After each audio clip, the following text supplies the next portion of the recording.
Symmetry हो जाएगी। ये हर गाँव के लिए बाहर से हमें आदेश मिले। ये हम नेशनल हाईवे में बहुत का काम हो गया है।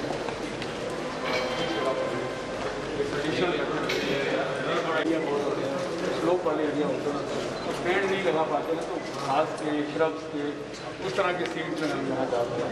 सेल्फ हेल्प ग्रुप की ये मीटिंग 550 महिलाओं को ट्रेन किया टर्नओवर कितना हुआ है? 1.5 लाख का सर वहाँ से भी कर रही है 5 से 50 50 से तो मुबारक आपको। को हटाया है वहाँ से, ये चुआदी और बाहु ब्लॉक में थे। इनके बाद आएंगे मोहम्मद अल्ताफ डार, इंचार्ज रेंज ऑफिसर, कंडी रेंज कामराज फॉरेस्ट। इन्होंने भी मिसाल काम किया है डिवीज़न से। इन्होंने भी नुमाया रोल अदा किया है। 320 कनाल जो इंक्रोज्ड फॉरेस्ट लैंड थी, अराई बीट से उनको डिसमेंटल किया है अभिलाष शर्मा जी। और अब हम UT level awards for wild life conservation देंगे। इसके लिए सुरेश कुमार गुप्ता जी भी हमारे साथ हैं, जो कि चीफ वाइल्ड लाइफ वार्डन हैं। सबसे पहले इसमें हैं दिलदार खान, एनिमल कीपर हैं मांडा डियर पार्क जम्मू में। इन्होंने भी, जो आपको याद होगा, एक बार एक लेपर्ड आ गया था तो उसको ट्रंकुलाइज करके लोगों की जान को सुरक्षा। रतन सिंह, रतन सिंह जी के बाद आएंगे अब्दुल गनी,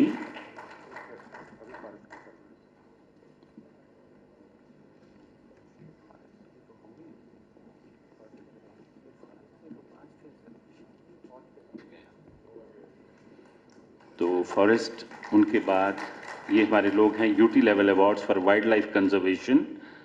तो सबसे पहले ये दिलदार खान जी हैं, एनिमल कीपर हैं मांडा डियर पार्क। जैसे हमने बताया, अपनी जान को जोखिम में डाल करके जो लेपर्ड गांधीनगर एरिया में आ गए थे, तो उन्हें भी बहुत सारे जानवरों को जो कि मुश्किल में थे, इनमें चाहे लेपर्ड हो, ब्लैक बियर हो और दूसरे जानवर, इन लोगों को प्रेरित करने के लिए ये सम्मान दिया जा रहा है। मोहम्मद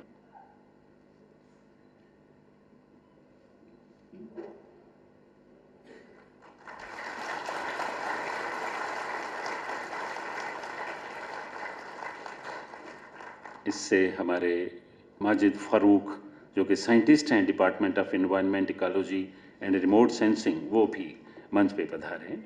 माजिद फारूक साहब।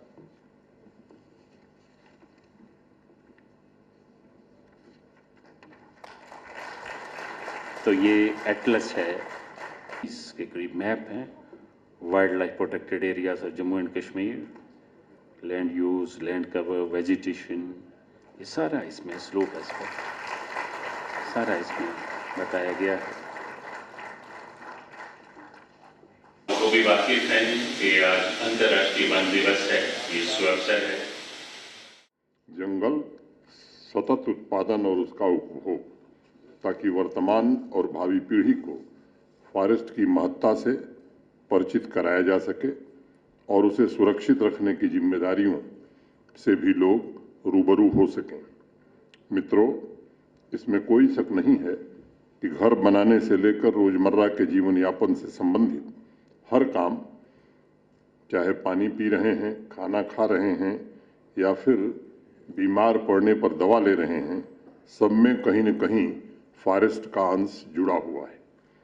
लेकिन फिर भी जीवन के महत्वपूर्ण पहलू से जुड़े होने के बावजूद हमें फॉरेस्ट की उतनी याद नहीं आती। आज हमें ये सोचने की आवश्यकता है कि सस्टेनेबल फॉरेस्ट मैनेजमेंट पर किस तरह से काम किया जाए और उसके संसाधनों का सही उपयोग करके किस प्रकार से क्लाइमेट चेंज का मुकाबला करने की एक व्यवस्था बनाई जाए, ताकि भविष्य में जो पीढ़ियां आने वाली हैं उन्हें एक समृद्ध और स्वस्थ वातावरण उपलब्ध हो सके। इसके लिए सबसे पहली बात हमें समझनी होगी कि पृथ्वी के प्राकृतिक संसाधनों पर हमारा अस्थायी अधिकार नहीं है, बल्कि ये टेम्पररी है और इसलिए इसका अंधाधुंध इस्तेमाल करने से पहले ये जरूर विचार करना आवश्यक होगा कि इसके बिना शायद एक दिन भी जीना असंभव हो जाएगा। बेल्जियम के जाने माने एक लेखक हैं राइटर मॉरिस, उन्होंने लिखा है कि अगर कभी मधुमक्खी पृथ्वी से गायब हो गई तो समझिए कि इंसानों के पास जीवित रहने के लिए बस 4-5 दिन बचेंगे। मुझे लगता है मॉरिस लोगों को डरा नहीं रहे हैं, हाँ, लेकिन आगाह जरूर कर रहे हैं कि हवा, पानी, जंगल और जानवर को बचाने की कवायद दरअसल इंसान को बचाने की ही जद्दोजहद है। मित्रों, फॉरेस्ट के बारे में लोगों को एक और गलतफहमी है। जब कुछ महीने पहले हर गांव हरियाली का कार्यक्रम शुरू हुआ था तो किसी अखबार ने टिप्पणी की थी कि इससे एनवायरनमेंट दुरुस्त होगा।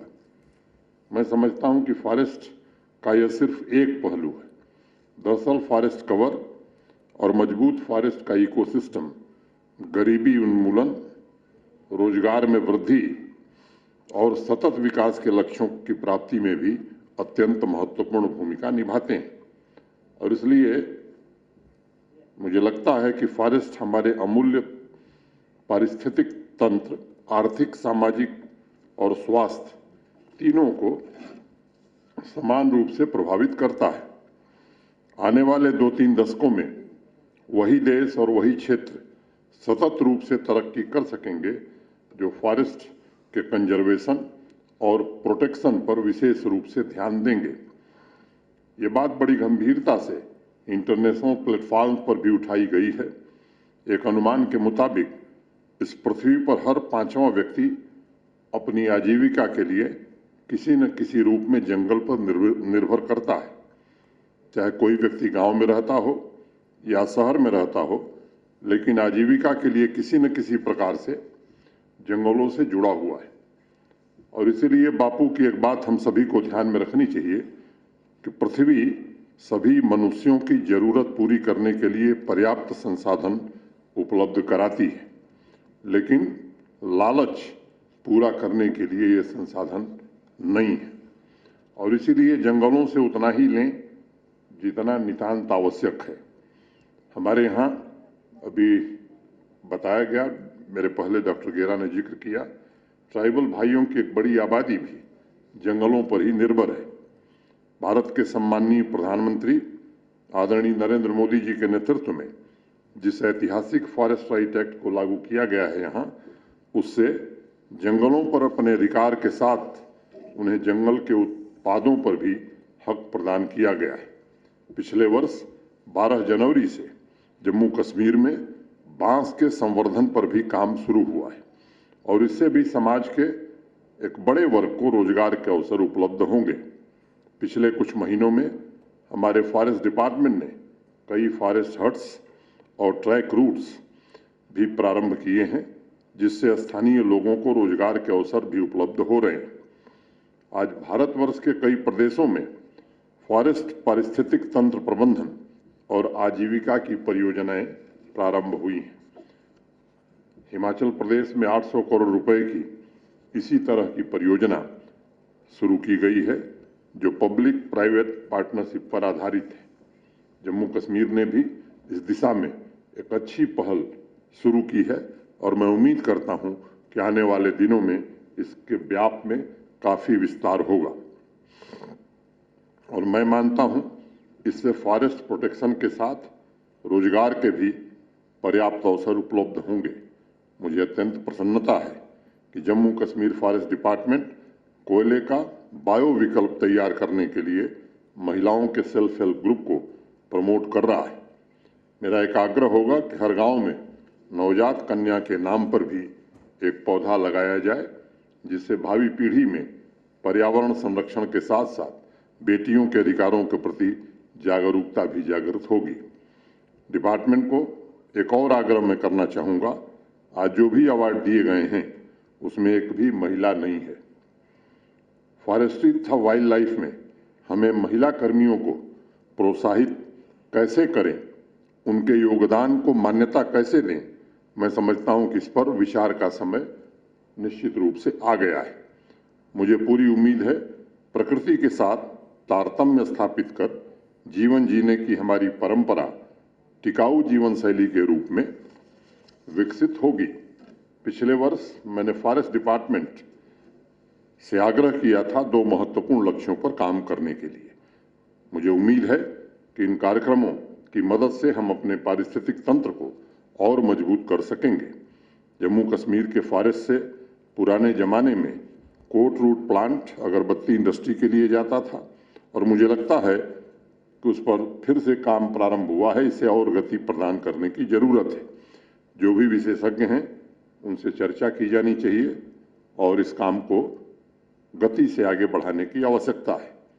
इस कास्ट के फॉरेस्ट्री डिपार्टमेंट आपके साथ जुड़ा हुआ है। मुझे लगता है कि इनकी सक्रिय रूप से भागीदारी ऐसे कामों में होनी चाहिए। दूसरी, साइंटिफिक फॉरेस्ट्री को मजबूत करने के लिए मेडिसिनल तथा एरोमेटिक प्लांट्स को कैसे प्राथमिकता दें, इसके लिए मिशन मोड पर हम क्या कर सकते हैं और इसकी रिप्रोडक्टिविटी को कैसे बढ़ा सकते हैं, ये भी एक विचारणीय प्रश्न हो सकता है। पिछले साल जैसा डॉक्टर गेरा ने बताया, फॉरेस्ट डिपार्टमेंट के 130 साल पूरे होने के अवसर पर मुझे संजीव वर्मा जी ने, गेरा साहब ने आमंत्रित किया था। नीति आयोग की रिपोर्ट उसी समय एसडीजी की आई थी, जिसमें 55% फॉरेस्ट कवर के साथ जम्मू कश्मीर को परफॉर्मर की कैटेगरी में रखा गया था। उस समय मैंने आग्रह किया था कि अभी हमारे पास 42 प्रकार की वन्य प्रजातियां हैं और हमारी कोशिश होनी चाहिए कि ये प्रजातियां लगातार बढ़ें, घटें नहीं। मुझे बताया गया है इस वर्ष 20,000 हेक्टेयर विनष्ट हो चुके जंगलों को फिर से हरा भरा करने के लिए पौधे लगाए जा रहे हैं। मेरी शुभकामनाएं आप सबके साथ हैं। और हमारे जो फॉरेस्ट से एलाइड डिपार्टमेंट्स हैं उनके